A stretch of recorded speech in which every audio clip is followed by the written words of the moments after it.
saludarlo, profesor Eduardo Esteva también está de Uruguay, el magistrado Antonio Rivera también. Bueno, de nuevo tenemos una concurrencia mixta formada por los miembros del Instituto Iberoamericano de Derecho Constitucional, sección Panamá. Tenemos invitados de Panamá también, personas que no pertenecen al instituto. Y arranco una charla en Zoom. Supongo que También tendrá una hora de duración, no sé si me puede llamar en una hora. También tenemos invitados de la Asociación Argentina de Derecho Constitucional. Está acá su secretaria general, María Sofía Sagüez. Mucho gusto, María Sofía. También tenemos, aquí está, están entrando nuevas personas, están entrando más personas. Está el presidente de la asociación, el doctor Sapsay.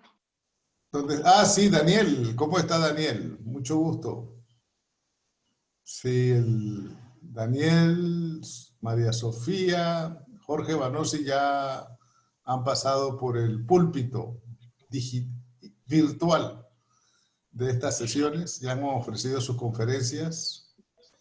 Miren, yo tengo como trabajo no solamente de ser moderador, sino que tengo que ser un poco el cancerbero cuando la gente entra con los micrófonos encendidos, metiendo ruido, así que tengo que estar pendiente de esa situación, que a veces es fácil, a veces no es tan fácil. Ahora mismo los puse a todos sin sonido, porque entraron varias personas con el micrófono, así que normalmente eso es lo que ocurre cuando entra la gente con el micrófono encendido.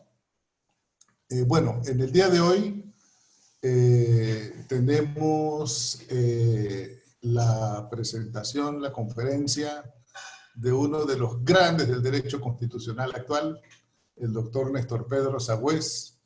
Quiero que sepan que el doctor Néstor Pedro Sagüez es uno de los grandes en el derecho constitucional panameño, porque acá se le conoce, se le lee, ha estado en cantidades de conferencias y eventos en Panamá, así que es una persona muy conocida en Panamá también. Están en el grupo hoy presentes virtualmente el expresidente del Instituto de la Sección de Panamá, Salvador Sánchez. También está el expresidente del Colegio de Abogados, César Ruilova. Está otro expresidente del Colegio de Abogados, Rubén Elías Rodríguez. Así que tenemos 58 personas conectadas ahora mismo. Así que piensen que sí tenemos una buena concurrencia. Espérese.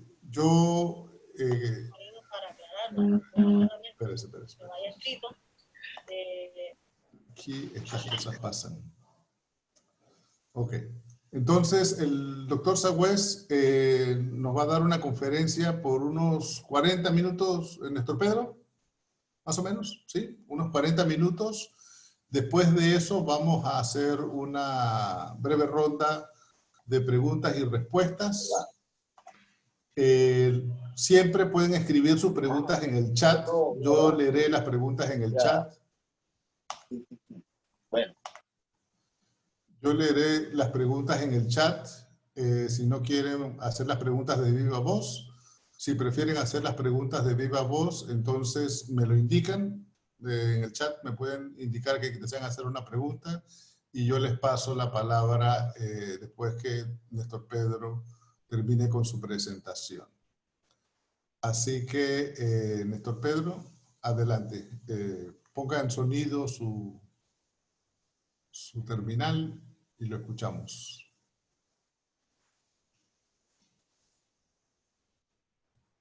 ¿Tiene ahí? ¿Ahora está? Adelante. Adelante. Bueno, estoy realmente impresionado por un público calificado como el que aquí se ha reunido. Tal vez no se ha subrayado debidamente que Jorge Banossi es presidente honorario vitalicio del Instituto Iberoamericano de Derecho Constitucional, cuya rama panameña aquí ha organizado este acto junto con el Centro Argentino de Derecho Procesal Constitucional. Bien, agradezco la presencia de todos ustedes, me es muy grato hablar en Panamá, o vía Panamá especialmente, cuya Universidad Nacional me ha regalado inmerecidamente el grado de profesor honorario. Así que es un verdadero placer para mí estar aquí. Quiero desde ya pedirles un acto de apertura mental, de indulgencia, en el sentido que el tema que vamos a tratar es absolutamente polémico, es controvertido, es muy discutido, así que todo lo que yo diga solamente tiene valor como opinión personal, sometida desde luego al juicio de cada uno de ustedes. De ninguna manera lo que voy a decir pretende tener ni el don de infalibilidad, ni nada que se le parezca, es decir, es una aproximación. Voy a dividir mi exposición básicamente en dos partes. En la primera presentaré el estado de necesidad a la luz de la doctrina clásica y con algunos aportes contemporáneos, puesto que la pandemia se inserta dentro de ese escenario desagradable, porque el estado de necesidad es una de las páginas más duras de leer, especialmente para constitucionalistas. Y en segundo lugar, trataré de establecer los lazos, las conexiones de compatibilidad y de incompatibilidad entre el derecho de necesidad y el derecho constitucional. Hoy se suma una segunda perspectiva, también trabajada por muchos de ustedes, por ejemplo, por Juan Carlos Sitters, en torno a la mirada internacionalista. Es decir, el derecho de necesidad también interesa al derecho, y mucho, al derecho internacional de los derechos humanos, que va a ser esa una mirada, tal vez la última que haremos sobre el tema. Bien, vamos un poco a este personaje, insisto, tan poco agradable, que viene cuando quiere, que se queda, entra sin pedir permiso y que se queda hasta que le guste, y que es el estado de necesidad. El estado de necesidad, en general, se lo puede mirar con 4 ingredientes claves. La situación de necesidad, propiamente dicha, el sujeto necesitado para enfrentar la situación de necesidad, la medida de necesidad y el derecho de necesidad que va a reflejar, que va a transportar, que va a vehiculizar la decisión de necesidad, que es la apta para enfrentar la situación de necesidad. La situación de necesidad tiene como características para comprenderla que es algo excepcional, es algo apremiante. Cuando tiene urgencia se la llama emergencia, y es una situación muy grave donde entra en juego o la supervivencia misma del Estado o las variables esenciales de funcionamiento del mismo. Es decir, es una situación harto riesgosa. Tenemos que comprender, tenemos que asimilar que estamos ante un episodio sumamente preocupante para la vida del Estado, la vida de la comunidad y, como digo, también la supervivencia misma del Estado. Estamos hablando de un estado, de una situación de necesidad genuina, porque algunas veces el poder público argumenta situaciones de necesidad espurias, no reales. En este caso, el de la pandemia, desgraciadamente, estamos ante un supuesto de necesidad cierto, real. es genuino, es honesto reconocerla como tal. Respecto al sujeto necesitado, para enfrentar la situación de necesidad, generalmente estamos hablando del Estado y de sus autoridades máximas, incluyendo también a las judiciales. Algunas veces el sujeto necesitado es el pueblo, en el caso, por ejemplo, del derecho a resistencia a la opresión, que es un caso de situación de necesidad cuyo agente, para poner fin al tema, es la comunidad, es el pueblo ante una situación de tiranía grave y prolongada. No es este el caso que hoy nos convoca. El tercer elemento, el tercer factor, es el acto necesitado, es decir, la medida que debe ser útil, que debe ser proporcional, que debe ser adecuada, que debe ser idónea para resolver la situación de necesidad. Y en cuarto término, como digo, aparece el derecho de necesidad, que es la dimensión jurídica del acto necesitado. Algunas veces, esto ya lo refleja el derecho romano, el estado de necesidad quiere emanciparse de reglas jurídicas, quiere manejarse como un fenómeno metajurídico o extrajurídico. Y esto lo traducía el adagio necessitas non habet legem, la necesidad no tiene ley. Es una visión del problema, ¿sí? Es una postura jurídica o extrajurídica de la situación de necesidad. Por el contrario, a otros, entre los que nos tratamos de ubicar, el derecho a necesidad es derecho, y se traduce también en el otro adagio romano, necessitas ius constituit, la necesidad constituye derecho. Y es un derecho es un derecho duro, es un derecho severo, un derecho que poco acaricia y mucho golpea. Es un fenómeno, como digo, difícil de digerir, en particular a los constitucionalistas, por los constitucionalistas, porque pone en entredicho, pone entre signos de interrogación, a ver la compatibilidad entre nuestro derecho constitucional y el derecho de necesidad, punto que luego de esta introducción, y una vez corrido el telón, entro a considerar. Digo que después veremos brevemente, porque no es el tema esencial de esta conversación, pero no lo podemos ignorar, el tema de las coincidencias, de las concordancias o discordancias con el derecho internacional de los derechos humanos. Pero vamos al derecho constitucional. Obviamente aquí nos encontramos con dos corrientes, con dos posturas. Vamos a decir que a menudo la Constitución recepciona el problema de la situación de necesidad, del sujeto necesitado y del derecho de necesidad. Es decir, que a menudo la Constitución contiene dispositivos preparados constitucionalmente para atender ese eventual derecho de necesidad. Por ejemplo, la declaración de guerra, por ejemplo, la declaración del estado de sitio, en otros países declaración del estado de emergencia, en otros ley marcial, en otros suspensión del habeas corpus, Estados Unidos.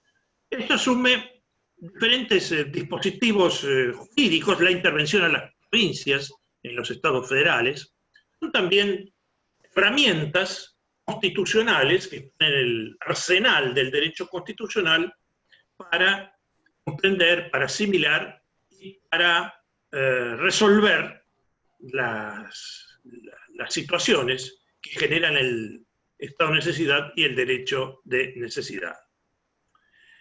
El problema se presenta cuando algunas veces los recursos constitucionales que disponemos parecen no ser suficientes para contemplar y tratar y procesar una situación de necesidad y un derecho de necesidad.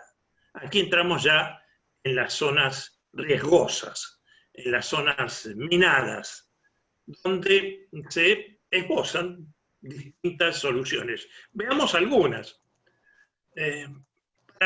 Tradicionalmente, ciertos autores, la necesidad y el derecho de necesidad es un derecho supremo, que por supuesto sería supraconstitucional, metaconstitucional, extraconstitucional, con una gradación superior a la Constitución. Algunas muestras.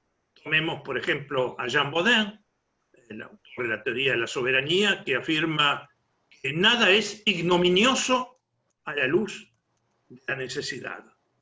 Ante una situación de necesidad saltan todos los tapones jurídicos.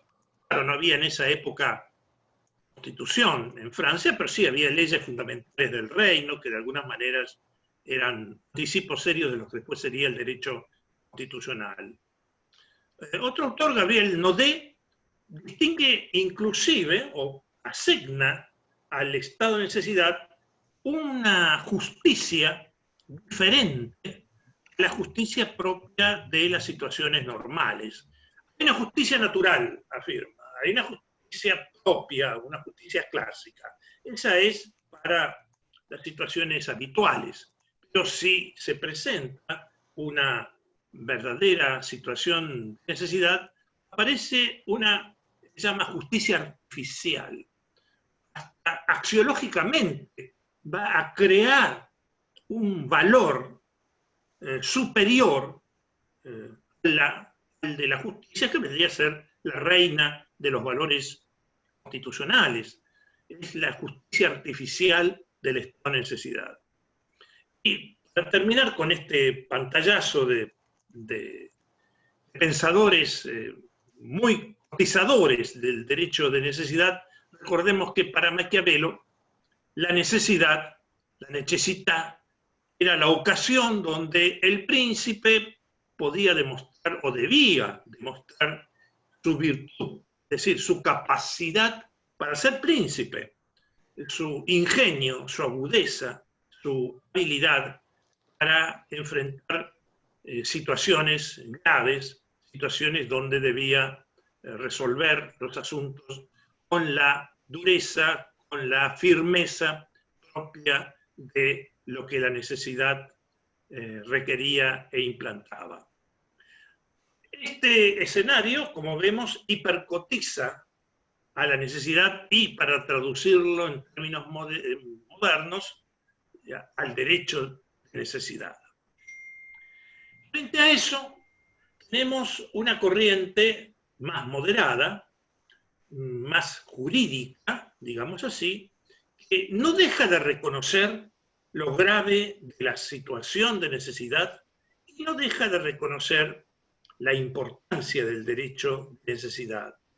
Pero esta corriente neotomista española, por ejemplo, estoy hablando de Francisco Suárez, modera y trata de encauzar el derecho de necesidad dentro de una teoría jurídica razonable. No le gusta el desborde del derecho de necesidad, y por el contrario, lo admite sí como algo excepcional, como algo transitorio, como algo parcial, es decir, el derecho de necesidad no debe derrumbar todo el derecho, no debe arrasar con todo el derecho, sino que debe hacerlo de la menor manera posible, compatibilizándolo en cuanto pueda con el resto del mundo jurídico y, en definitiva, compara el derecho de necesidad con el valor o con el juego del concepto de equidad. ¿Qué es la equidad? La equidad es una excepción a la ley. Diríamos, podría ser hasta una excepción a la Constitución. La equidad es una especie de, lo dice así, dispensa de la ley o dispensa de la Constitución. Al decir dispensa quiere decir algo comprimido, una excepción, algo no habitual y en la medida en que menos descalifique el resto del ordenamiento jurídico. Esto como dos miradas casi de filosofía jurídica en torno al derecho de necesidad y el derecho en general. Vamos a algunas posturas más propias, más cercanas a nuestro derecho constitucional. ¿Qué hacer cuando aparecen circunstancias muy especiales en las que aparentemente el derecho constitucional no va a ser suficiente como para recepcionar el derecho de necesidad? ¿Qué hacer frente a esto? Bueno, vamos a citar dos o tres posiciones al respecto. Una nos viene de Suiza.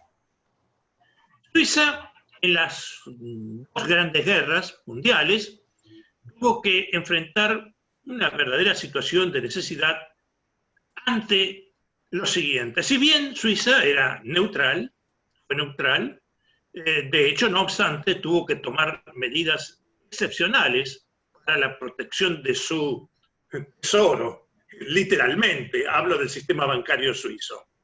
Medidas urgentes, medidas de emergencia, que tuvieron que ser decididas por el Poder Ejecutivo, cuando la Constitución encomendaba adoptar medidas relativas al sistema bancario por ley de la Asamblea Helvética. Bueno, ¿qué hacer en este asunto si para proteger precisamente el sistema bancario había hoy, en este momento, que tomar una medida que el Congreso no podía adoptar por su operatividad, por la necesidad de una convocatoria, por un trámite legislativo más complejo?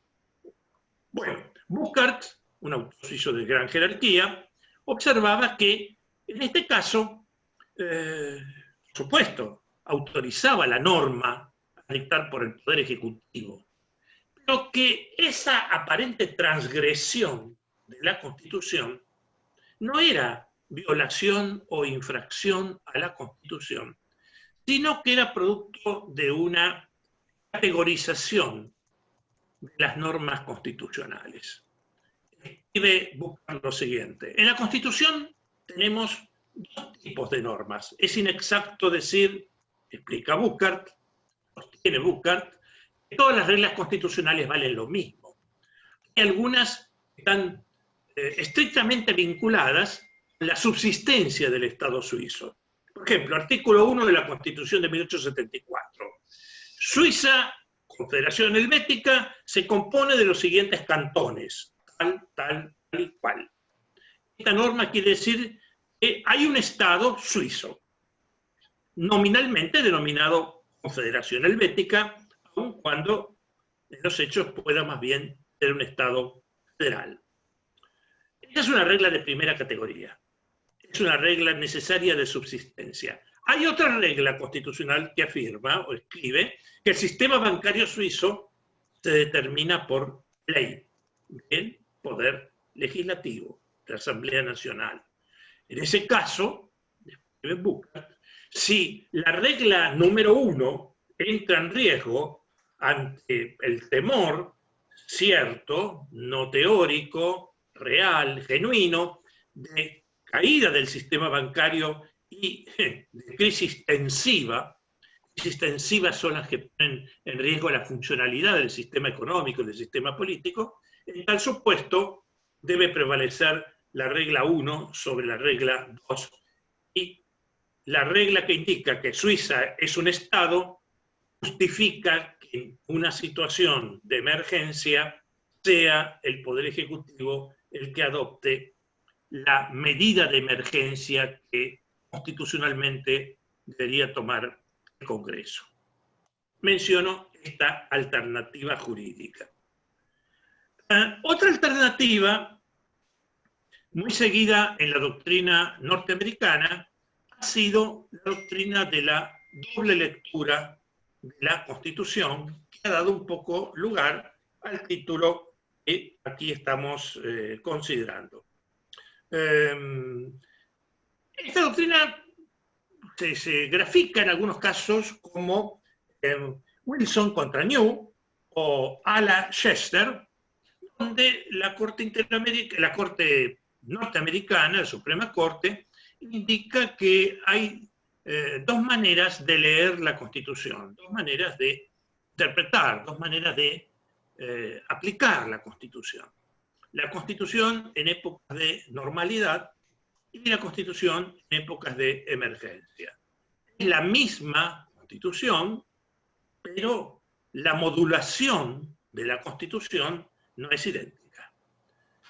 Como sabemos, la doctrina de la modulación constitucional propone que una misma regla constitucional pueda tener productos interpretados diferentes según determinadas variables. Una puede ser el factor tiempo, otra puede ser el factor geográfico, otra puede ser el factor poblacional, por ejemplo, para comprender la fenomenología del derecho indígena en algunos países y del derecho a la jurisdicción indígena de determinadas comunidades tribales, no necesariamente de pueblos originarios.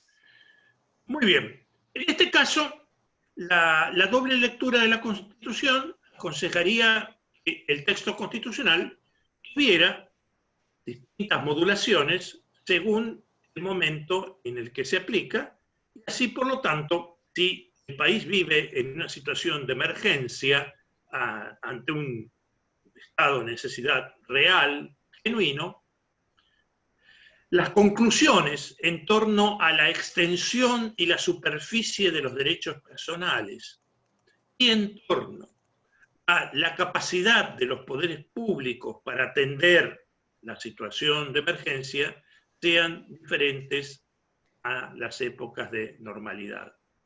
Una frase célebre condensa esta posición.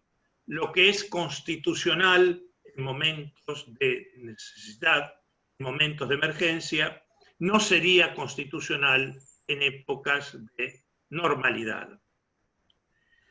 Esta doctrina de la doble lectura de la Constitución tiene sus, digamos así, sus límites, tiene sus correcciones, en el sentido que establece ciertos topes a esa capacidad de lectura de la Constitución en periodos de emergencia o en periodos de normalidad, de fuerte tensión crítica en un Estado.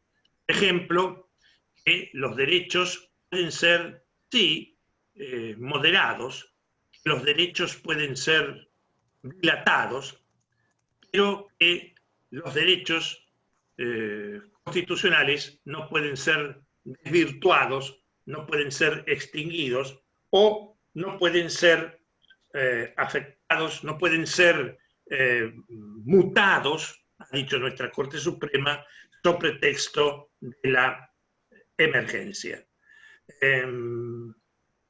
Esta postura es interesante, esta postura ha sido aplicada por la Corte Suprema de Estados Unidos, esta lectura también ha sido aplicada por nuestra Corte Suprema, por ejemplo, en Videla Cuello. Es decir, es una doctrina que ha tenido ya su campo de experimentación en aras de compatibilizar, como digo, el derecho de necesidad con las cláusulas de la Constitución. Actualmente el tema se complica felizmente ante la aparición o ante el juego del derecho internacional de los derechos humanos, que años atrás no tenía la presencia que hoy posee, sobre todo en Latinoamérica, sobre todo en países como Panamá y como Argentina, por dos razones. Primero, por la proliferación de instrumentos internacionales que tratan el tema de los derechos, de tal manera que hoy día es difícil encontrar un derecho constitucional que no sea simultáneamente, en parte o en todo, también derecho internacional de los derechos humanos. Es decir, estamos ante la duplicidad de los derechos. Y en segundo lugar, el problema también se acentúa porque de vez en cuando estas declaraciones de derechos erigen organismos internacionales, tribunales que procuran presentarse no solamente como internacionales, sino como supranacionales, de tal manera que estos tribunales definen algunas veces la compatibilidad de situaciones de emergencia local con instrumentos internacionales y dan pautas al Estado obligatorias en torno a cómo debe comportarse en las situaciones de emergencia.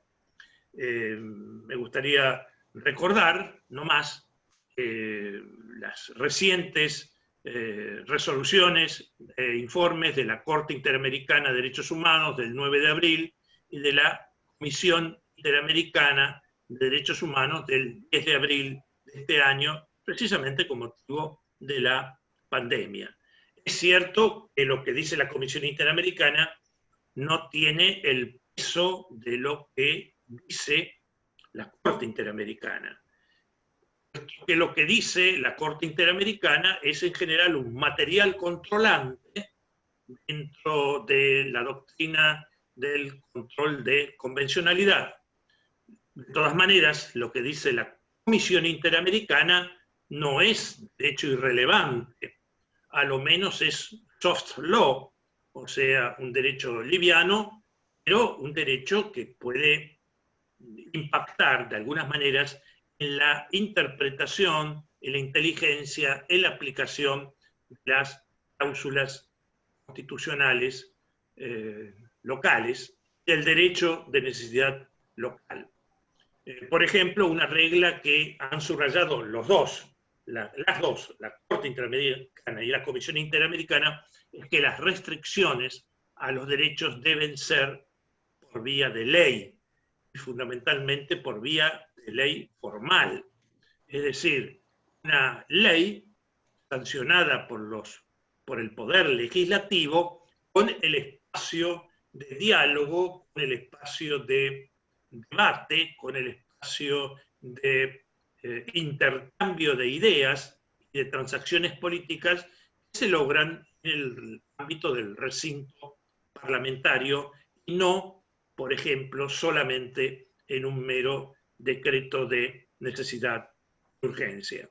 Es decir, debemos asumir que tenemos un derecho internacional de los derechos humanos muy presionante, que por un lado impide restringir o aniquilar ciertos derechos, el derecho al nombre, el derecho a la personalidad jurídica, el derecho a interponer acciones de habeas corpus y amparo, por ejemplo. Estos serían temas no negociables y que, por lo demás, da otras indicaciones también en torno al tipo de restricciones que se pueden establecer, que deben ser las propias de una sociedad democrática y en aras del bien común, y que fueran además razonables.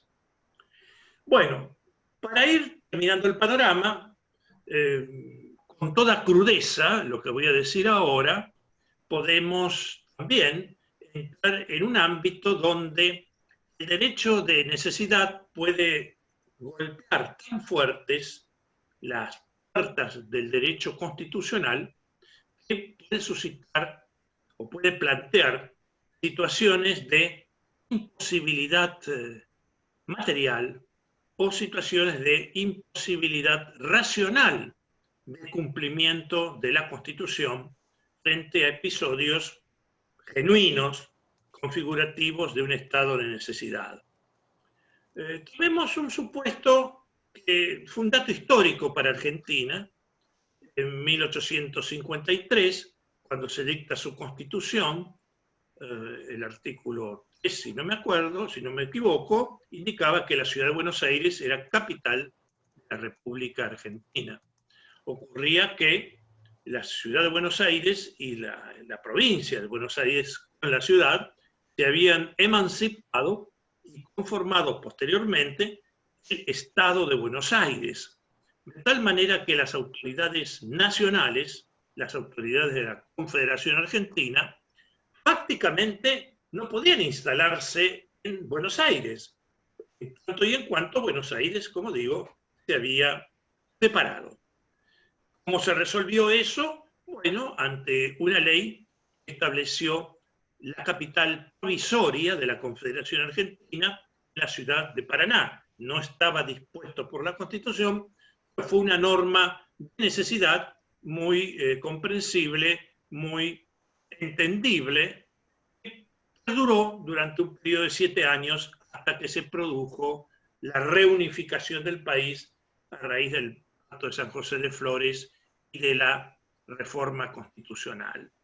En esto nos encontramos en un caso neutro casi, muy objetivo, de imposibilidad de cumplir con la Constitución por más que hubiera la voluntad de hacerlo, puesto que era, como digo, en los hechos, vivencialmente imposible. La imposibilidad racional de cumplimiento de la Constitución frente a una situación de necesidad es, claro, desde luego, más opinable. Pero me gustaría tomar 2 casos no discutidos, aceptados en el derecho argentino en situaciones como las que estoy aludiendo.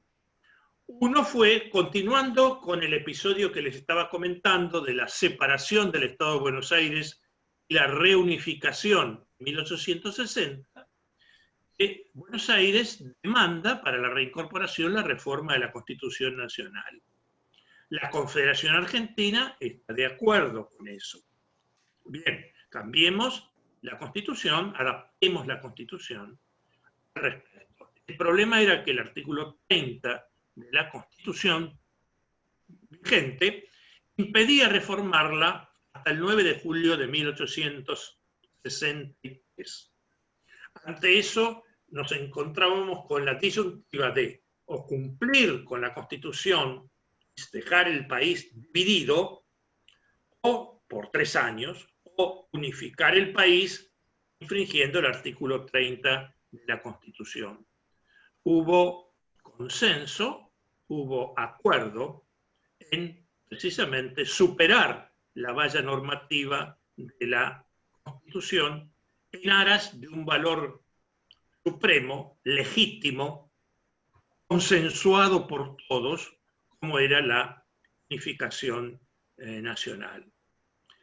Años más tarde, hay varios casos, pero en uno, la Corte Suprema da un lustro o un periodo de más o menos de 10 años, tuvo que enfrentar en un caso Rosa el problema de la designación irregular de magistrados judiciales del fuero federal y nacional en la República Argentina. Eran más o menos del 25 al 30% de los jueces interinos se encontraban, es decir, de la Corte, mal nombrados.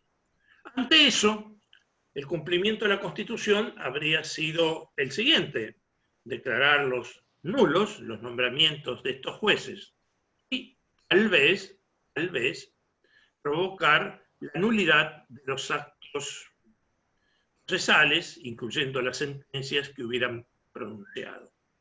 La Corte Suprema, en el caso Rosa, asume el tema y con franqueza, no es fácil encontrar franquezas en las Cortes Supremas, sin eufemismos, sin edulcorantes, reconoce que eso, que sería lo constitucionalmente perfecto, lo más impecable, conduciría al país al caos judicial. La justicia quedaría sin un 25-30% de jueces y la avalancha de posibles nulidades sería una catarata que podría inundar la judicatura y la sociedad argentina.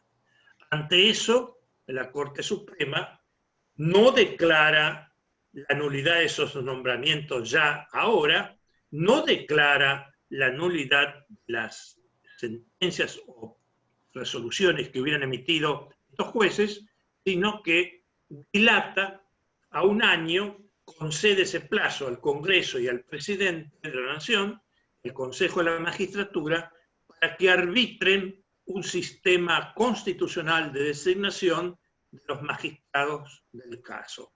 E impide nulificar esos fallos por el mero hecho de que hubieran sido dictados por jueces inconstitucionalmente nombrados, que en el fondo eran jueces de facto.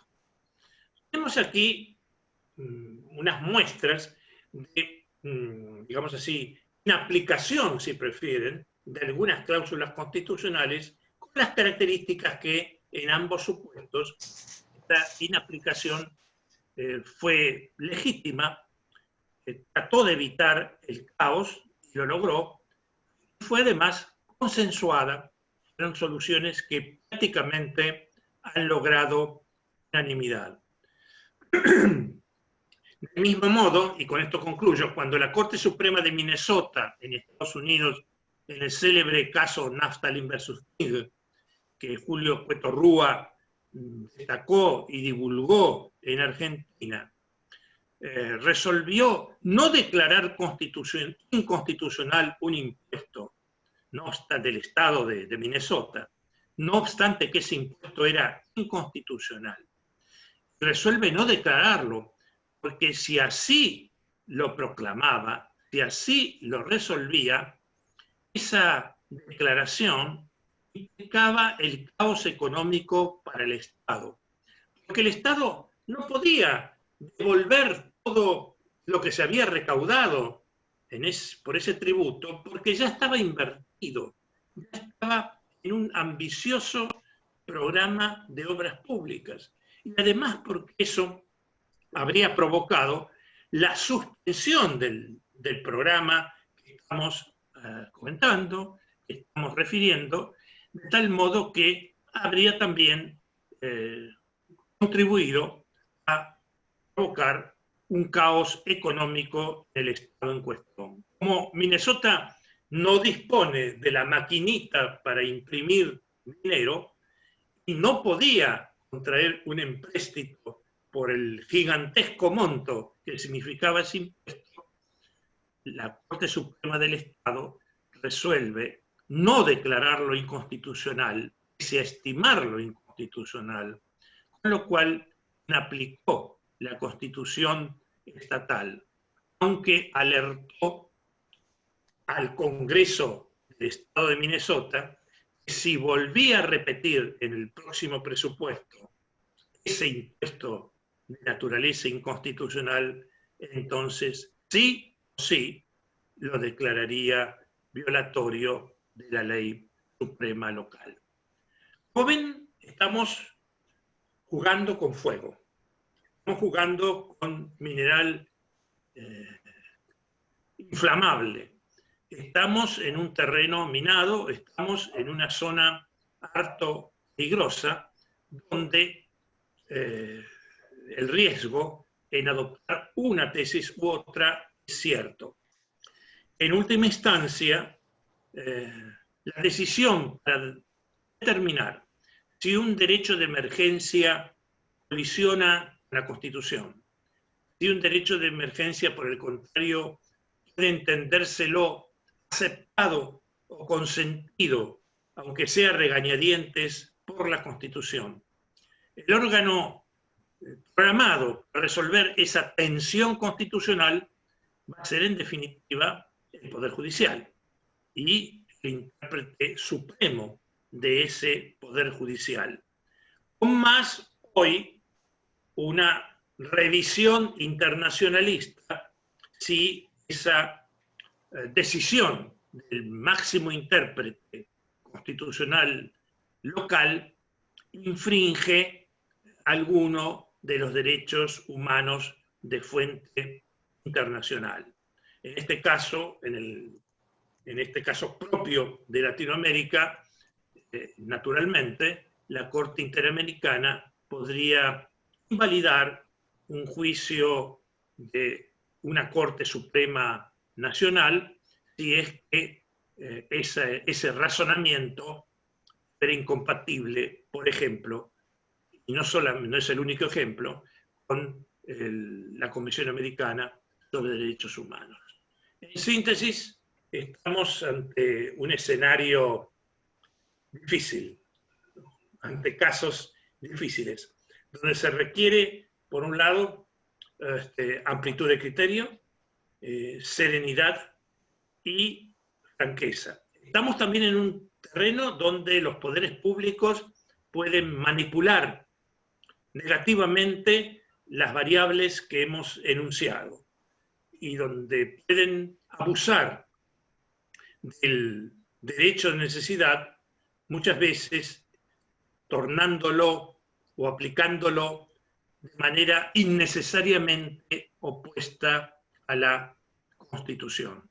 La idea, desde luego, es manejar esto con la ponderación y con la prudencia del caso y, en última instancia, manejar aquella, a mi entender, vieja doctrina de la equidad como dispensa de la ley, pero no la equidad como dinamita para destruir la Constitución.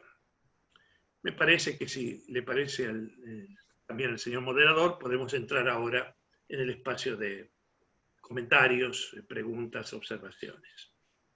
Muchas gracias, Néstor Pedro. Ha sido una conferencia muy motivadora. Nos has dicho un montón de cosas que creo que no solamente llaman a la reflexión, sino que también generan muchas preguntas. Aquello que dices de la modulación constitucional, yo sé que has trabajado en eso, que tienes otros trabajos específicos sobre la modulación constitucional, pero claro, aplicado a la situación de la emergencia, en donde habría dos posibles interpretaciones de la Constitución, de la misma Constitución, dependiendo del contexto, me parece un gran aporte de tu parte. Vamos a ver qué tenemos preguntas. Debo recordarles que acá estamos reunidos fundamentalmente del Instituto Iberoamericano de Derecho Constitucional, sección de Panamá, y también del Centro Argentino de Derecho Constitucional. Tenemos acá a su presidente, el profesor Daniel Sapsay. Tenemos también al profesor Banossi, que es presidente vitalicio del Instituto Iberoamericano. Y tenemos también a otras personas, tanto de Panamá como de Argentina. De Panamá tenemos al exmagistrado, expresidente de la Corte Suprema de Justicia, Dan Arnulfo Arjona. También tenemos a la actual magistrada de la Corte, Maribel Cornejo, que también le damos la bienvenida. Así que tenemos una audiencia muy rica en personalidades aquí. Yo veo solamente aquí, tiene para hacer una pregunta, Luis Arturo Ramírez Roa. Adelante, por favor. Necesita su micrófono. Gracias, muy buenas tardes acá desde Colombia, muy buenas noches Argentina. Un saludo muy especial al maestro Pedro Sagüez. Qué honor, qué orgullo volverle a ver, así sea a través de estos medios alternativos de comunicación. Un saludo a todos los grandes juristas que se encuentran. Profesor, el aislamiento social, la famosa cuarentena, no son, en el caso colombiano, la Constitución ni ninguna ley la contempla, digamos, para un caso de un aislamiento total de la población colombiana. Todos los gobiernos han tomado estas medidas de aislamiento. ¿Cómo lo ve usted desde el punto de vista de la atención de derechos que se genera un aislamiento total? Porque ese aislamiento total de la población, en el caso colombiano, que no lo contemplan ni la Constitución ni la ley, ¿cómo se podría ventilar con una posible violación a la misma Constitución e incluso a la Convención Americana sobre derechos, por ejemplo, de la igualdad, derechos de la movilidad, derechos del desarrollo personal. En el caso colombiano, por ejemplo, antier se presentó una acción constitucional de tutela por parte de las personas mayores de 70 años y el juez constitucional le ordenó al presidente de la República que en el término de 48 horas revocara esa medida y estableciera el principio de igualdad para las personas mayores de 70 años, porque a ellos les habían determinado un aislamiento hasta agosto del presente año.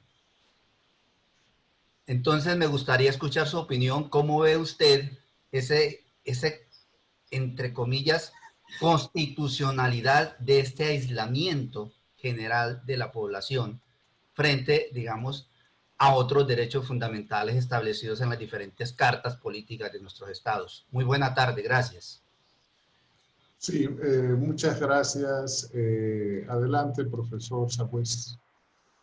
Bueno, muchas gracias. Una pregunta que tiene dos características, me parece. Es importante, muy importante, y en segundo lugar tiene suma actualidad, puesto que el problema se repite en prácticamente todos los países afectados por esta pandemia. Bueno, usted apunta con acierto que muchas de estas medidas no están contempladas ni en la Constitución ni en la ley. Con respecto a la no contemplación por la Constitución, podríamos hablar de imprevisión constitucional o de laguna constitucional sobre el tema.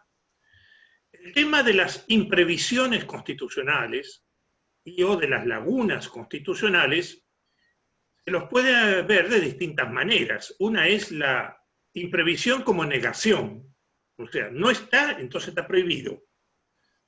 La otra es la imprevisión como silencio que se puede cubrir, que se puede integrar recurriendo a la analogía, recurriendo a los principios generales del derecho constitucional, en última instancia también recurriendo algunas veces al derecho comparado o recurriendo a la experiencia, es decir, al derecho consuetudinario vigente.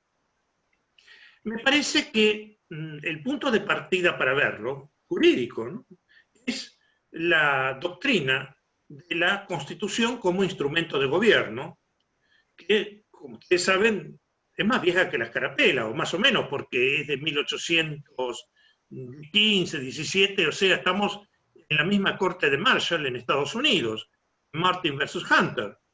La idea es, la Constitución no es una ley común, la Constitución es un instrumento de gobierno destinado a regir y a resolver situaciones aún imaginadas por el constituyente que la sancionó. O sea, si es instrumento de gobierno, la Constitución es una herramienta para gobernar la sociedad. Esto da al operador constitucional un margen interesante e importante, sometido siempre, desde luego, a pautas de razonabilidad. Es decir, no puedo interpretar esto como si estuviera interpretando el Código de Comercio o el Código Civil. No, debo entenderlo a la luz precisamente de un plan de gobierno. Todo silencio constitucional no implica de por sí negación constitucional.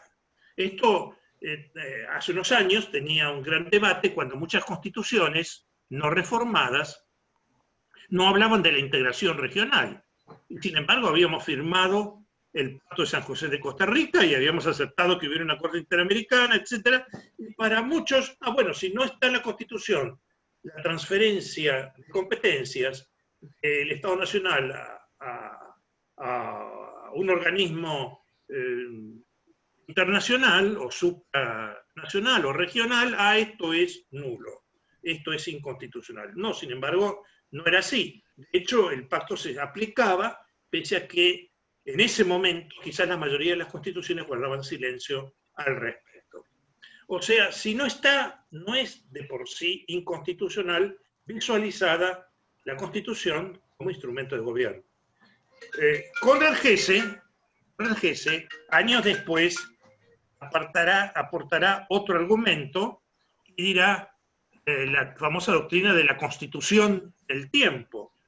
Es decir, la doctrina de la Constitución del tiempo afirma, si las cosas cambian, la Constitución cambia. Porque una Constitución que no se adapta al tiempo es una Constitución que no sirve.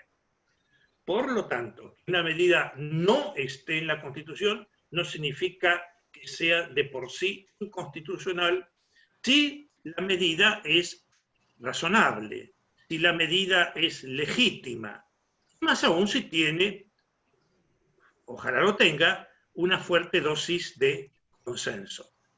Eso en cuanto al fondo de la medida. El tema es también, se relaciona con la forma de la medida. Es decir, la Corte Interamericana de Derechos Humanos está subrayando la necesidad de que la medida sea adoptada por ley. Es decir, que no bastaría en principio un decreto de necesidad de urgencia, o al menos si se emite por decreto de necesidad de urgencia, que fuera próximamente, muy próximamente, convalidado por el Poder Legislativo regular, como representante de la comunidad. Así que la medida habría que ver, insisto, que no esté en la Constitución no quiere decir que sea perversamente inconstitucional. Puede ser constitucional. Si se legitima por su razonabilidad intrínseca y formalmente por su expedición, por su confirmación o expedición mejor por el Poder Legislativo. Ahí también lo ves. Esto es una opinión, cuidado, estamos dentro de un marco, por supuesto, de intercambio de ideas. No soy Francisco, ¿no? Francisco, quiero decir, es solamente una opinión, ¿no? Gracias, Néstor Pedro. Tenemos una pregunta del doctor Oscar Puccinelli. Por favor, adelante. Sí, buenas tardes a todos los participantes. Para mí siempre es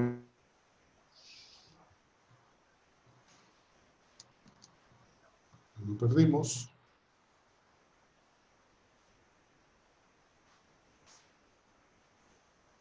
Lo que acaba de decir Néstor, que me parece que es importante para que se entienda por parte de los que no son de Argentina, y es que la gravedad, cuando es un decreto de necesidad de urgencia que se puede visualizar aquí, es que si bien el decreto de necesidad de urgencia luego va al Congreso, si no es rechazado por las dos cámaras, tiene vigencia. Entonces, allí no se cumpliría, a mi modo de ver, con el requisito de ley, porque es más fácil que un decreto de necesidad de urgencia tenga esa validez de ley que una ley que tiene que pasar por las dos cámaras, por la aprobación de las dos cámaras y por el Poder Ejecutivo.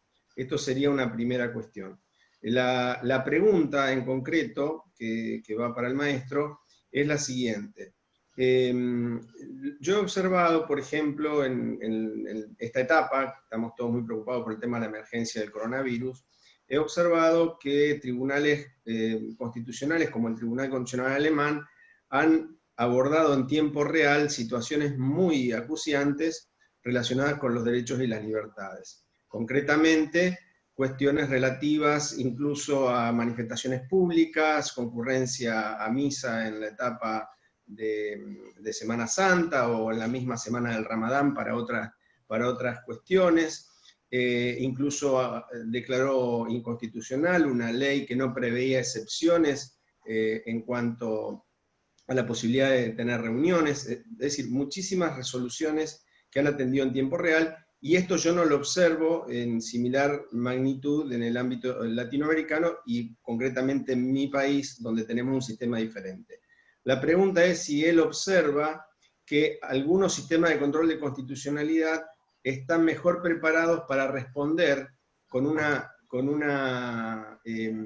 respuesta definitiva por parte de la Corte Suprema o del Tribunal Constitucional, una voz final sobre el tema, que otros. Es decir, si él detecta que hay determinados sistemas que están mejor, repito, preparados para responder con una palabra definitiva para que pueda tener ese efecto en toda la sociedad, porque sabemos que en el sistema difuso un juez dice algo y queda para el caso concreto, ¿no?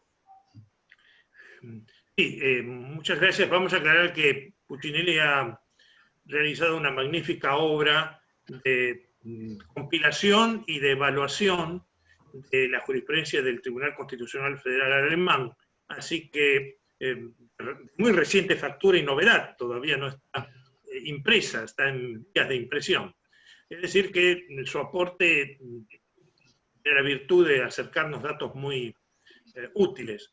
Evidentemente hay tribunales, hay países donde sus órganos de control de constitucionalidad tienen una gimnasia constitucional muy alta, y muy alta en el sentido numérico, de temas que abarca, también de alta calidad institucional.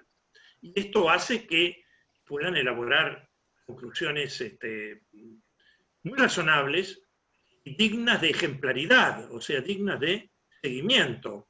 He tenido, por ejemplo, la suerte, hablando del Tribunal Constitucional Federal Alemán, de haber participado en la audiencia donde se discutió la libertad de expresión dentro del aeropuerto de Frankfurt. Realizar una manifestación, una concentración en el recinto de están los counters, los mostradores, los escritorios de las empresas, la calidad del debate, sobre todo lo que me impresionó, la calidad del jefe de policía, abogado, en cuando justificaba las restricciones, era encomiable. Es decir, era un debate de muy buen nivel, con argumentos muy serios, muy fuertes, nada de posturas baratas o de barricada, sino en un tema muy práctico, ¿no? ¿Se pueden realizar o no manifestaciones públicas en el interior de un aeropuerto? Seguridad aeroportuaria versus libertad de expresión. Al mismo tiempo, hay que reconocer que el sistema concentrado, cuando está bien concentrado, el sistema concentrado de control de constitucionalidad, cuando está bien concentrado, cuando está significado por juristas de calidad, tiene la virtud, la ventaja del prestigio del cuerpo. No es un juez individual que está, como puede, resolviendo un problema, sino que es el veredicto, vamos al Tribunal Constitucional Alemán, de un Senado de 7 personas, que razona, que lucubra y que emite respuestas, como digo, de prestigio, prestigian al tribunal y que son muy sensatas en sí. En cambio, en otros países, no. En el caso de Argentina, con el control difuso, de constitucionalidad, el control difuso tiene sus virtudes, desde luego, tiene sus cualidades, muy rico, pero al mismo tiempo es un control disperso y un control que puede dar respuestas incoherentes, es decir, que un juzgado diga una cosa, otro juzgado diga otra, y mientras subimos la escala de las apelaciones a la Corte Suprema, el tiempo pasa y el veredicto de la Corte puede ser tardío. Efectivamente, entiendo que no todos los países tienen la misma eficacia en su razonamiento, en su, digamos, resultado en cuanto a gimnasia constitucional. En algunos, por el contrario, además, esa gimnasia no existe. Es decir, en algunos casos hay estados donde la capacidad discursiva de sus órganos de control de constitucionalidad es mala, o no se ejercita, o no se bloquea, o se bloquea algunas veces por temor a diferir de lo que piense o diga el Poder Ejecutivo, y algunas veces por complicidad con el Poder Ejecutivo y los partidos políticos predominantes. Cosa que no ocurre, gracias a Dios, con el Tribunal Constitucional Federal Alemán, y por algo este tiene su merecido reconocimiento en el ámbito del derecho comparado. Gracias. Profesor Néstor Pedro, voy a leer algunas preguntas desde el chat. que han hecho distintos participantes. Aquí dice una pregunta. En una acción de inconstitucionalidad que recaiga sobre uno de los tantos decretos de emergencia nacional que tenemos en Panamá, por ejemplo, ¿sería la teoría modular la fórmula para resolver el examen sobre la constitucionalidad o no del decreto en estos tiempos de pandemia? ¿O hay alguna otra teoría a aplicar que podría usar la Corte Suprema? Sin olvidar el examen de convencionalidad que también debe tomar en cuenta la Corte en estos casos. Esa es una pregunta, esa pregunta es de María Gabriela Amariz. Hay una pregunta también del doctor Gustavo Vivo. Dice, para el doctor Sagüez, usted dio ejemplos que implicaron incluso cierta flexibilización en la aplicación de la propia Constitución. Sí. ¿Considera usted que podría aplicarse al ejercicio de los derechos políticos que ni siquiera pueden suspenderse en tiempos de la emergencia? Felizmente, esta calamidad no llegó a la Argentina el año pasado cuando hubo elecciones primarias y generales. Hay una pregunta más que me gustaría poner sobre la mesa. Esta es de, no lo conozco, una persona que es apellido Benjamín. Dice, en Panamá los funcionarios solo pueden hacer lo que prevea la ley. En este sentido, podría aplicarse medidas no contempladas en la ley. De conformidad a su exposición, la respuesta parece ser que sí. Podría desarrollar un poco más, tomando en cuenta la premisa indicada. Tengo dos más, pero voy a darte una pausa para que vayas contestando las preguntas que hemos mencionado.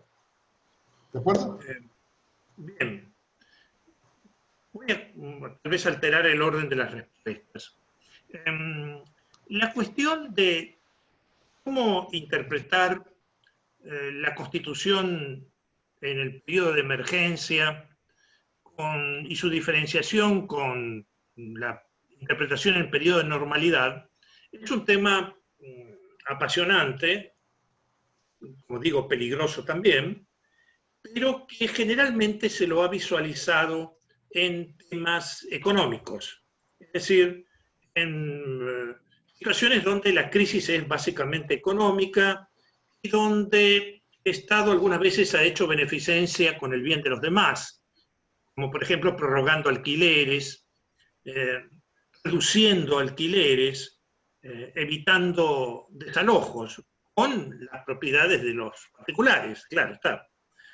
O, por ejemplo, disponiendo moratorias hipotecarias, con lo cual, claro, los perjudicados eran los acreedores hipotecarios. En lugar de decir el Estado, bueno, voy a dar una subvención a los inquilinos y voy a dar una subvención a los deudores hipotecarios, dice, esto lo bueno, que los acreedores hipotecarios y los locadores hagan beneficencia a costa mía.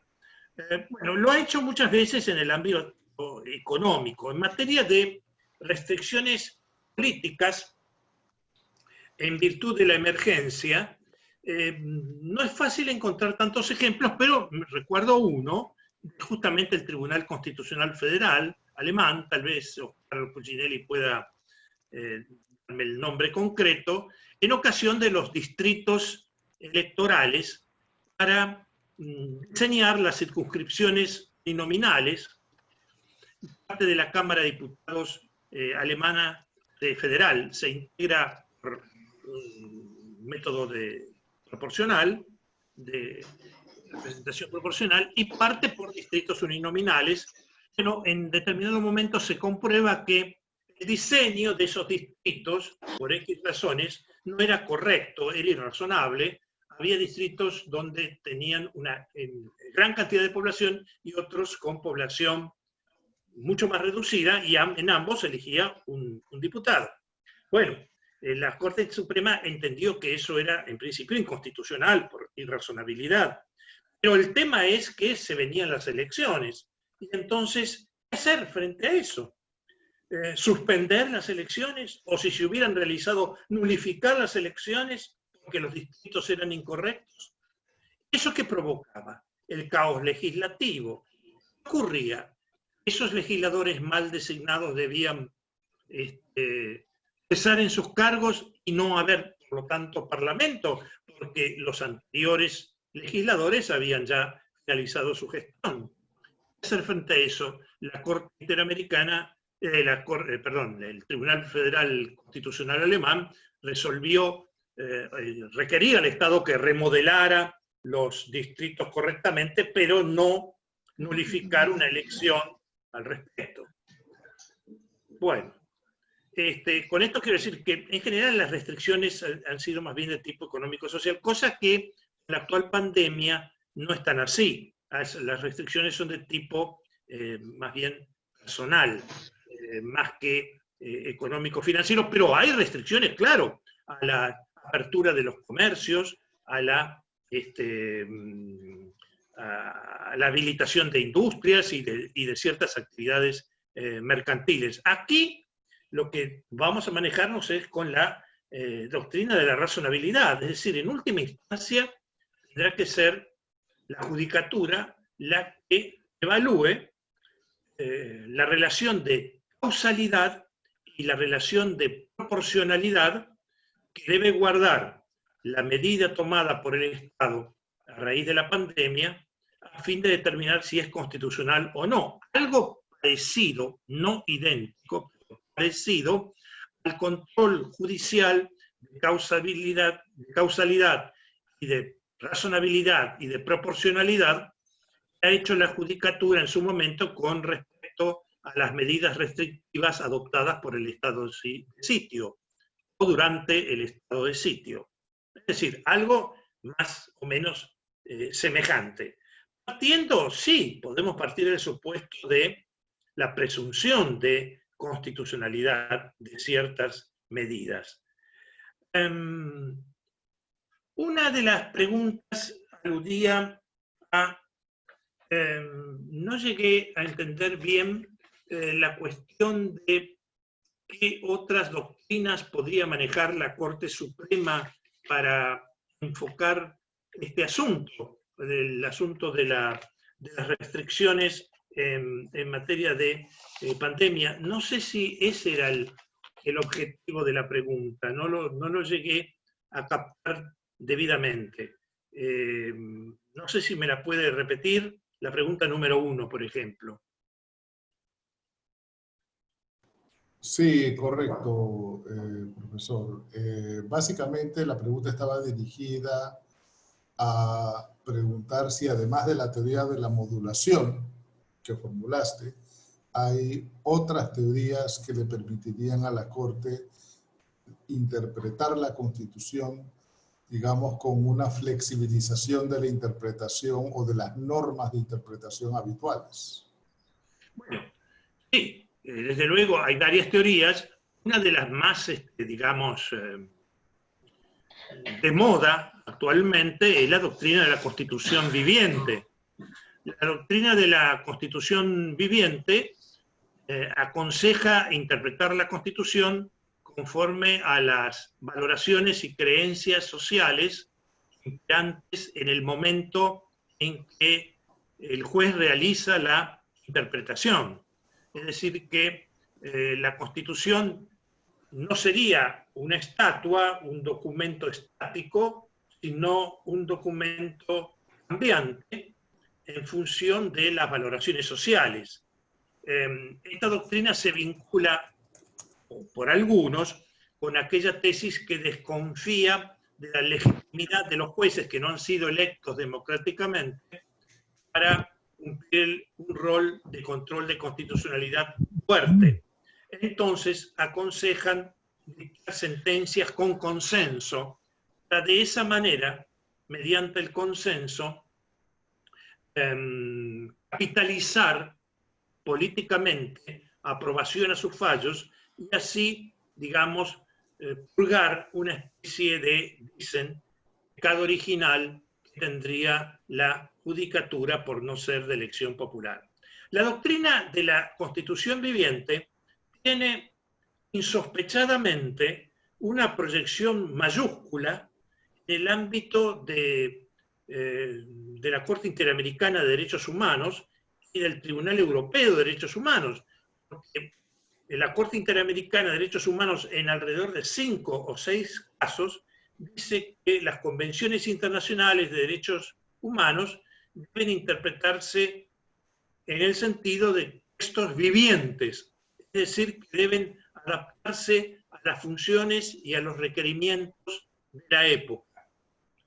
Con esa argumentación, por ejemplo, la Corte Interamericana en el año 2017 legitimó el matrimonio entre personas del mismo género, pero no solamente entendió que era compatible con el Pacto de San José, sino que dijo que era obligatorio, según el Pacto de San José, obligatorio para los estados, quiero decir, el de instrumentarlo legislativamente. Algo que, reconoce la Corte, no estaba en el programa inicial del Pacto de San José de Costa Rica cuando fue suscrito por los estados fundadores. Es decir, no estaba en el Pacto de San José, pero eso lo dice la Corte Interamericana. Pero hoy está. Y está invocando la doctrina de la Convención Viviente. Cuidado que la pregunta que surge ahora, sobre todo para los que escarbamos un poquito más allá de la superficie de la Tierra, es si la Corte Interamericana dice que el Pacto de San José debe interpretarse como convención viviente, ¿podría un Estado no interpretar la Constitución como constitución viviente? Esto va entre signos de interrogación, por supuesto. O tiene que haber una correspondencia. O también los Estados tienen que interpretar la Constitución como constitución viviente. La doctrina de la Constitución viviente tiene muchos riesgos. Cuidado, no es una doctrina fácil, no es una doctrina barata, es una doctrina muy cara. Tiene como riesgos qué pasa si una sociedad padece en determinados momentos de cegueras axiológicas. O sea, una sociedad confundida, como, sin ir más lejos, lo fue la Alemania nazi, donde en 1938 8 de cada 10 alemanes apoyaba fervientemente al Führer. Y no era eso por imposición, sino más bien por seducción y por un aparato propagandístico muy idóneo, y porque además Hitler decía a los alemanes lo que los alemanes querían oír. Es decir, ¿qué pasa si una sociedad se equivoca acerca de lo que es bueno y lo que es malo? ¿Qué pasa si una sociedad justifica situaciones de, digamos, discriminación o de maltrato a determinados grupos vulnerables? Entonces, ¿qué hacemos en este caso? ¿Aplicamos la doctrina de la Constitución viviente? Bueno, hay entonces versiones legítimas y versiones no legítimas de la doctrina de la Constitución viviente. Podríamos pensar en otras posiciones también flexibilizadoras en cuanto a la interpretación constitucional, como dije, la doctrina de Konrad Hesse. Konrad Hesse es uno de los principales intérpretes y autores de la Constitución alemana, la Ley Fundamental de Bonn de 1949, por ejemplo, ¿no? Cuando define eso de la Constitución en el tiempo, que es una especie de ayornamiento de la doctrina de la Constitución como instrumento de gobierno. Es un panorama muy sabroso, muy rico. Nos lleva también, si quieren, para dar otra doctrina, la tesis del derecho dúctil de Zagrebleski, por ejemplo, ¿no? Que es otra posición también flexibilizadora de las normas jurídicas. El mismo título de su libro, El derecho dúctil, nos alude a un derecho flexible. Si está bien orientado, si es legítimo en sí, si es razonable, esas interpretaciones, aunque no sean ortodoxamente constitucionales, van a lograr convalidación social, van a transformarse en reglas de derecho consuetudinario. Muchas gracias, don Néstor. Tenemos una pregunta de Svetlana Jaramillo. dice establecer como criterio que la necesidad puede constituir una dispensa del cumplimiento de la norma, no corre el riesgo de dejar abierto un espacio ilimitado para alegar con frecuencia la primacía de la legitimidad sobre la legalidad. Perfecto, es una reflexión seria y cierta. Estoy seguro que cualquier postura, digamos así, modulatoria, puede ser aprovechada por los poderes públicos con los objetivos más nobles a los que podamos imaginar o hacer referencia. Sí, eso es uno de los riesgos, pero ¿quién se puede negar a sostener que el derecho tiene que ser equitativo? La equidad es la justicia del caso concreto. ¿Quién podría sostener? No me importa la equidad. Yo juez debo dar soluciones legales y no soluciones equitativas. Sí, pero Aristóteles, no me importa Aristóteles. Sí, pero Santo Tomás de Aquino, no me importa Santo Tomás de Aquino. Puede ser, claro, cada uno tiene derecho a pensar lo que quiera, pero de acuerdo, en fin, a la posición ideológica y filosófica del intérprete operador, la doctrina de la equidad tiene unos fuertes argumentos. Hablamos de equidad genuina, hablamos de necesidad genuina. En esos casos, digamos, la doctrina parece propicia. Además, Suárez utiliza la doctrina de la equidad como una muestra paralela, próxima, para aplicarla para la situación de necesidad. No dice que necesariamente la necesidad sea equidad, sino que debe operar como la equidad. Aquí entramos ya en un debate filosófico. ¿Acepta usted Aristóteles, Santo Tomás y los demás, las posiciones naturalistas, con la equidad como dispensa de la ley, o no lo acepta? Punto.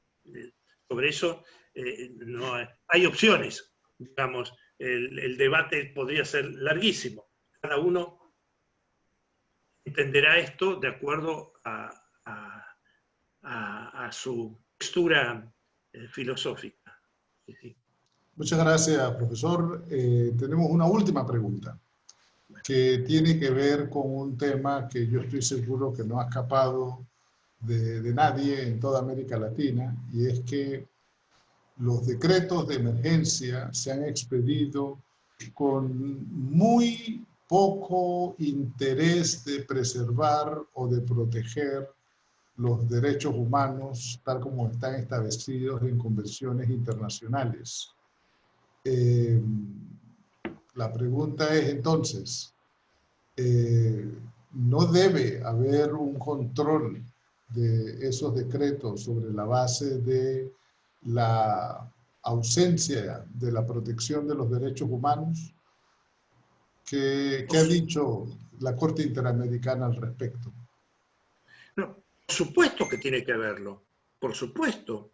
Equiparé la situación, también mutatis mutandi, no es exactamente igual, con el control de los jueces respecto de la aplicación del estado de sitio. Podríamos también entrar en un tema más difícil de superar, es la judiciabilidad de la declaración misma del estado de emergencia. O sea, distingamos dos niveles. La judiciabilidad, el control de la declaración del estado de emergencia y el control judicial de la declaración de las medidas adoptadas en ocasión del estado de emergencia. A mi entender, tiene que haber un control doble. Algunos dicen, sin embargo, y es una posición muy respetable, la declaración sería cuestión política no justiciable, pero sí serían justiciables los actos de aplicación de la declaración.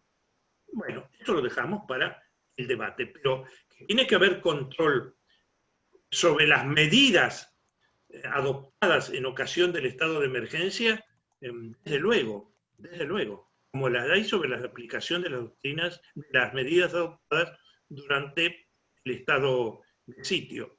Claro, aquí se dan cuenta ustedes que estamos ponderando algunas veces derechos individuales versus derechos sociales o situaciones que reclaman un enfoque no meramente individualista, sino colectivo.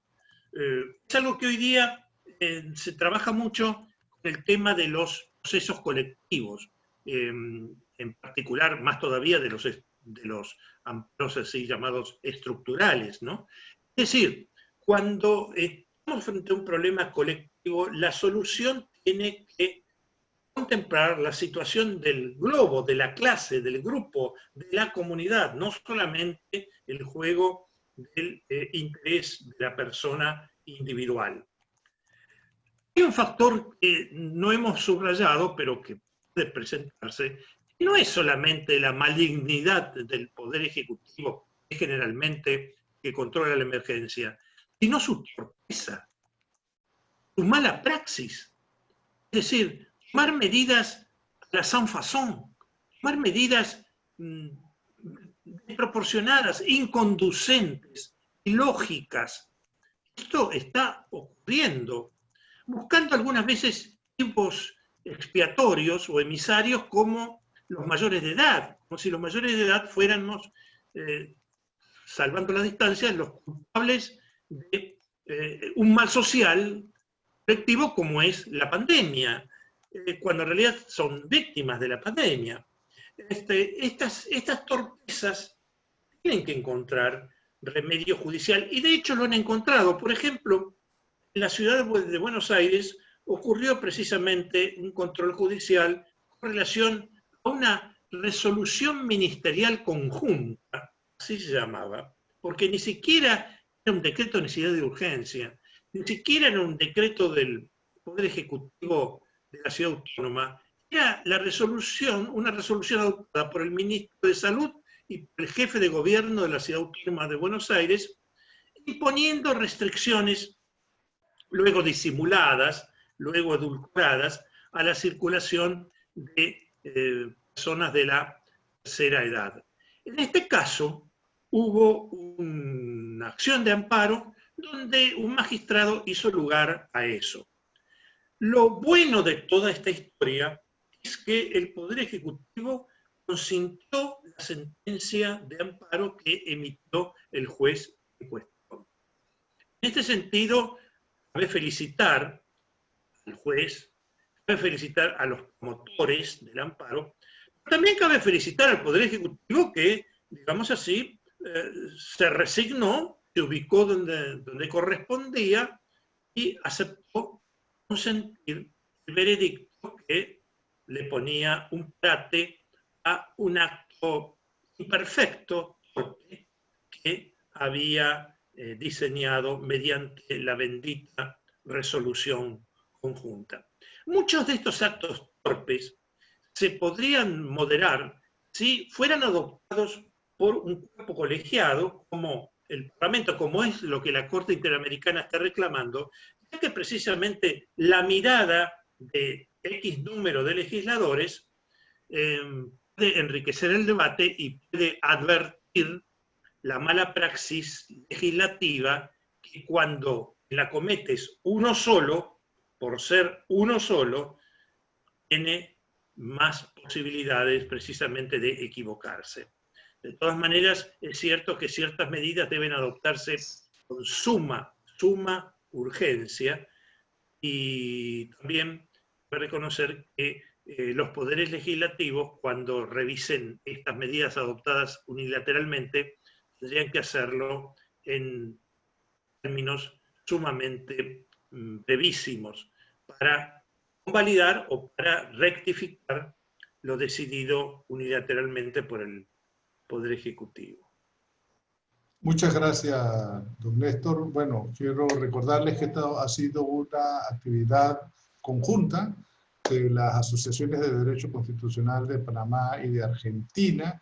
También hemos tenido invitados de otras partes de América Latina. Tenemos colegas colombianos, venezolanos. Un saludo a Carlos Ayala Corao, que también estuvo en el público. Tenemos colegas de Uruguay, de Paraguay y de Bolivia. Así que ha sido verdaderamente una magnífica conferencia en un ámbito regional. Agradeciéndole a todos su participación, le paso la palabra ahora a María Sofía Sagüez. Adelante, María Sofía. Bueno, simplemente desde el Centro Argentino de Derecho Procesal Constitucional, que fue la institución que colaboró en conjunto con la sección Panamá del Instituto Iberoamericano de Derecho Procesal Constitucional, queremos agradecer a Sebastián Rodríguez Robles por esta iniciativa y la gestión de esta actividad, que sin duda va a ser la primera de muchas más que realizaremos en conjunto. Solamente eso, muchas gracias. Sí, ahora el presidente de la sección de Panamá les va a dirigir unas palabras de cierre. Adelante, Sebastián. Muy buenas tardes, para agradecerles a todos. Es una magnífica charla, como siempre, Néstor, muy sagaz y brillante en sus observaciones. Quiero expresar que se encuentran aquí reunidos grandes amigos, tanto de la Argentina, de Panamá, de Paraguay, de Perú, de Bolivia, de Costa Rica, y quiero mencionar, por ejemplo, al presidente de la Asociación Argentina de Derecho Constitucional, a Daniel Sapsay, a Jorge Banossi, a Antonio María Hernández, a Armando Rafael Aquino Britos, a la profesora Alejandra Rodríguez Galán, a Gustavo Vivo, a Juan Carlos Iters, a Oscar Puccinelli, a Carlos Ayala Corao, venezolano, a Esteban Galicio del Uruguay, de Colombia Ernesto Rey Cantor, a Luis Arturo Ramírez Roa, Jaime Cubides y otros. También participaron exmagistrados y magistradas de la actual Corte Suprema de Justicia, la procuradora de la administración suplente y grandes personalidades del foro panameño. Así que esto nos enorgullece, y este intercambio pues entre Argentina y Panamá ya ha dado grandes frutos, con la disertación de Banossi, de Sapsay, de Antonio María Hernández.